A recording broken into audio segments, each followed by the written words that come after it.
Sa laing balita, Cebu City Hall formal nang midonate og yuta aron gamiton sa Korte Suprema og mga korte dinhi Sugbo. Gihimo kanina ang pinirmahay uban ni Chief Justice Lucas Bersamin. Ang report ni Nico Serino.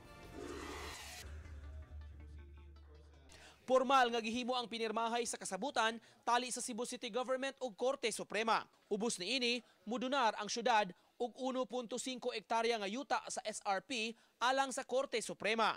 Nangunay sa paglagda sila si Mayor Tomas Osmeña ug Supreme Court Chief Justice Lucas Bersamin. Gisaksihan sab kini sa mga huwes ug mga justices dinhi sa Sugbo ug ubang opisyales sa syudad. The city government has always been very supportive of the criminal justice system, and we feel that you are one of the main and most respected pillars in keeping our country together. Kahimduman, una nang midunar ang dakbayan ug mas gamay nga yuta alang sa tukuron nga Judiciary Complex sa SRP. Apan giuli kini sa Korte Suprema ngadto sa dakbayan, bugti sa mas dako nga yuta nga 1.5 hectares. Plano niini, tukuron ang mga korte sa mga municipal ug regional trial courts.